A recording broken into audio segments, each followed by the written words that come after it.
segmen tertentu di dalam pasar. Jadi intinya perusahaan itu bisa melayani semua segmen pelanggan.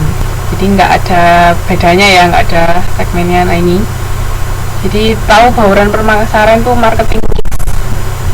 Nanti kita akan bahas di modul berikutnya kalau nggak salah. Jadi kalau undifferentiated marketing approach berarti segmennya nggak ada, jadi cuma satu aja. Jadi semua kelompok masyarakat itu bisa dilayani oleh pelanggan. Itu undifferentiated.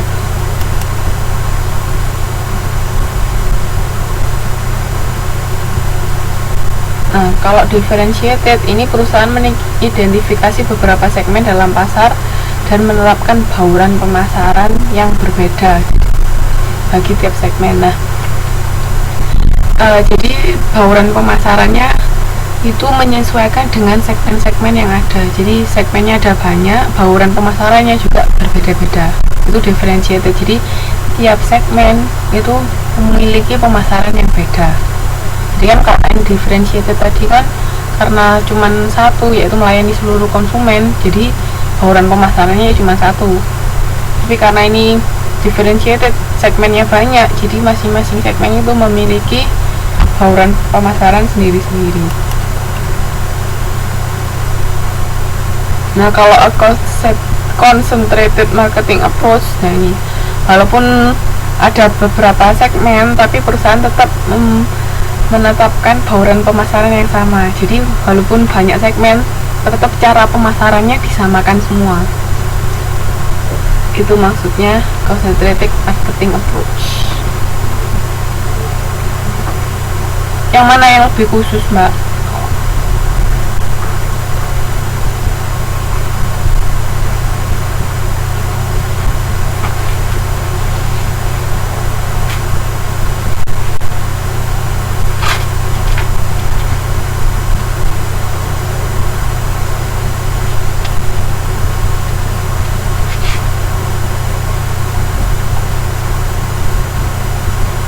Oke, paham ya?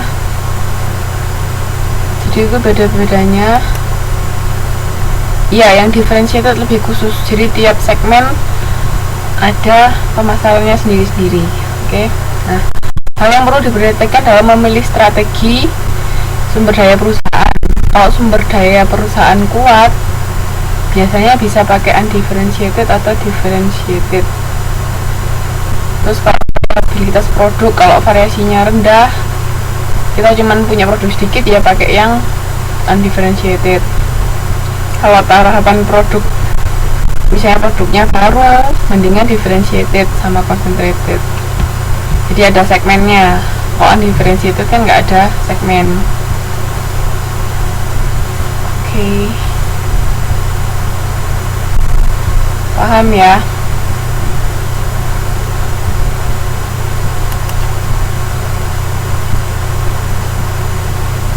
Saya lanjutkan. Ya Mbak, makanya dipelajari lagi pelan-pelan. Nanti kalau gini aja deh, kan kita sudah punya grup sendiri ya, mending kalau ada yang mau tanyanya langsung di grup situ ya. Kan biasanya kalau tanya kan di inbox, jadi biar bisa diskusi rame-rame, langsung di post di grup yang dibikin Mas Yohanes itu ya. Oke, gak apa-apa Mbak Tri, nih pelan-pelan aja. Ini variabilitas pasar, kalau masyarakatnya homogen, kelompok masyarakatnya sama, ya sudah pakai undifferentiated aja. Kalau strategi pesaing, ya memilih yang belum dilakukan sama pesaing.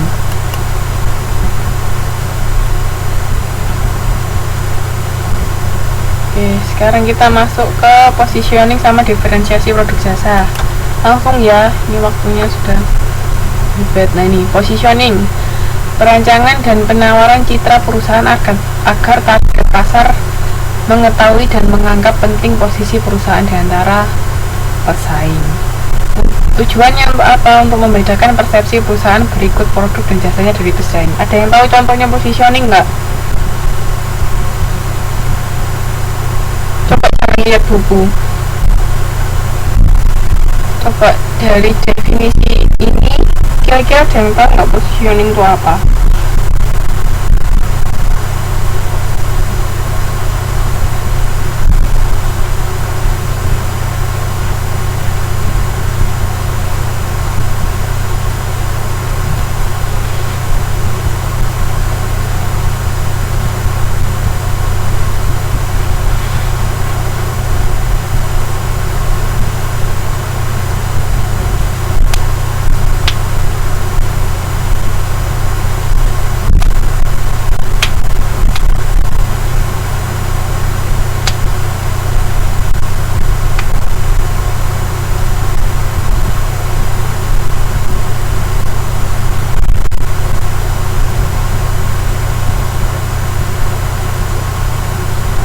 Selain brand sama merek apa? Brand sama merek sama ya. Merek apa? Selain itu apa?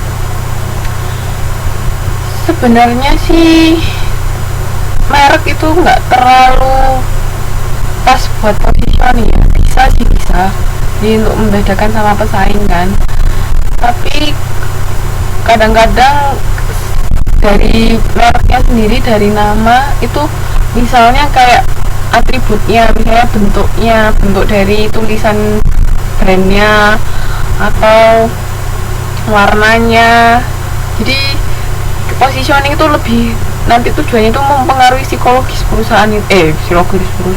psikologis konsumen. Jadi misalnya ketika tahu warna ini, oh ini punyanya perusahaan ini, nah kayak gitu loh. Jadi selain itu bisa atribut ya, atribut terus bisa logo, itu termasuk positioning. Kalau kita tahu yang ada yang namanya huruf M warna kuning, kira-kira tahu nggak itu punya siapa? M warna kuning.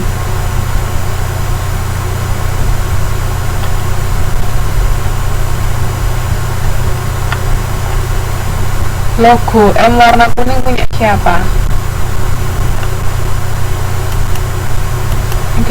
Ada yang tahu nggak?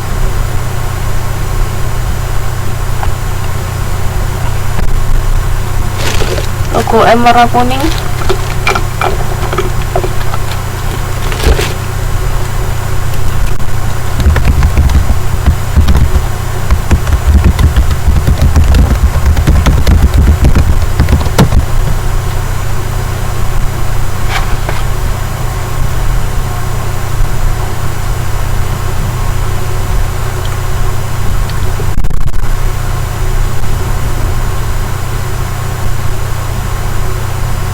Logo huruf M warna kuning itu punya siapa? Yuk,